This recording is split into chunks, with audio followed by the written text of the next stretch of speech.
म चाहिँ आज 2082 साल कार्तिक महिनाको 7 गते शुक्रबारको दिनको 11:30 बजे सङ्खुवासभा जिल्लाको जिल्ला सदरमुकाम खादबारीमा छु। खादबारीको पनि विशेष वेलफेयर कार्यालय मास्तिरको डाँडाबाट, जहाँ मेरो दिदीको स्वयं निवासबाट चाहिँ एउटा सानो भिडियो लिन गइरहेको छु।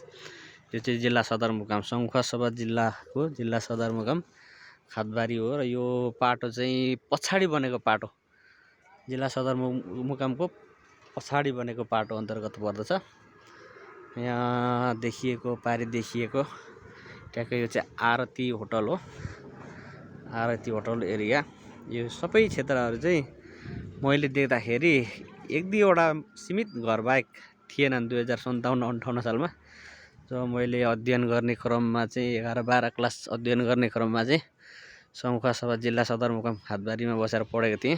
र यो देखिएको एरिया भने चाहिँ पछि बनेको एरिया हो। जिल्लाको मूल बजार चाहिँ यो पर देखिएको जुन डाँडा छ त्यस पछाडि आउने पोखरी भन्छ, पोखरी बजार लगायतका मुख्य बजार क्षेत्र चाहिँ उता छन्। जिल्लाको नगरपालिका कार्यालय यो पर छेलिएको यो जङ्गलले छेलिएको एरिया भित्र पर्दछ भने यी सबै पछाडि बनेका एरियाहरू हुन्, पछाडि बनेका घरहरू हुन्।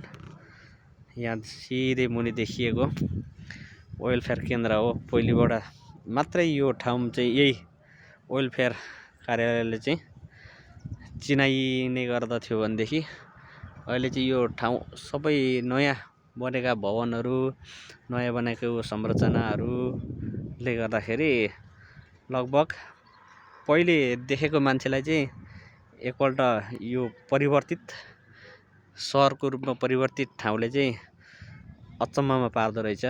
पारीको घिमिरे गाउँ लगायत क्षेत्रहरू हुन् भनेदेखि सिधै पारी देखिएका क्षेत्रहरू 5 खखमन नगरपालिका अन्तर्गत वाना साबिक वाना गाविस, त्यस पछाडि पारीपट्टि खराङ बानेश्वर हुँदै माथि चैनपुर, बादलको घेरामुनि रहेको क्षेत्रहरू चैनपुरमाथि चितलाङ डुन्डाकी हुँदै वारीपट्टि देखिएको नागी डाँडा हरेला बजार लगायत क्षेत्रहरू हुन् भनेदेखि यी वारी क्षेत्रहरू यो देखिएको क्षेत्रहरू साबिक स्याबुन गाविस अहिलेको 5 खपन नगरपालिका वार्ड नम्बर 1 नम्बर 2 नम्बर र 3 नम्बर क्षेत्र पर्ने क्षेत्र हुन् भनेदेखि यतापट्टिको एरियाहरू सभा पोखरी गाउँपालिका अन्तर्गतका क्षेत्रहरू हुन्। यी धुबु मयम लगायतका क्षेत्रहरू हुन् भनेदेखि यी माथिल्लो पाटाहरू चाहिँ एकपछि एक पहाडी श्रृङ्खला पछाडि यस्ता श्रृङ्खलाहरू पार गर्दै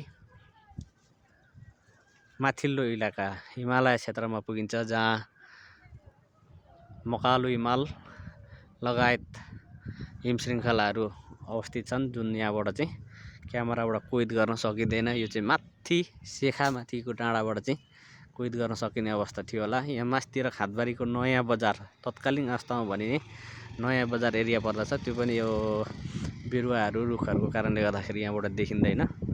भनेदेखि खादबारीको मेन बजार तल्लो बजार र पछाडि बनेको नयाँ बजार एरिया पनि यहाँबाट चाहिँ देखिँदैन। तर त्योभन्दा पनि पछाडिको नयाँ बजार चाहिँ यो ठाउँबाट देखिन्छ र यो चाहिँ मोटर बाटो हो। यो चाहिँ कोशी राजमार्ग अन्तर्गत किमानथाङ्का, खादबारी, तुमलिङटार, धनकुटा, धरान, सुनसरी हुँदै विराटनगर जोड्ने सडक हो। यो चाहिँ अब भोलिको दिनमा चाहिँ सिधै Kimathanka to Biratnagar, China to India जोड्ने क्षेत्रहरू बाटो हो। यहाँ चाहिँ अब ठुला बस गाडीहरू कुदिरहेका छन्, हेभी लोडेड गाडीहरू पनि यहाँ कुद्ने गर्दछन् र सम्पूर्ण सवारी साधनहरू पनि अब विशेष यहीबाट कुदेको देखिराखेको छ र कुद्ने बाटो मूल बाटो नै यही हो। त्यसको अर्थ यो नै कोशी राजमार्ग कोशी राजमार्ग हो भने चाहिँ यहाँबाट हेर्नको लागि अत्यन्तै मनमोहक क्षेत्र, अत्यन्तै वातावरणीय हिसाबले अत्यन्तै बस्न लायक क्षेत्र हो। न गर्मी न जाडोको एरिया।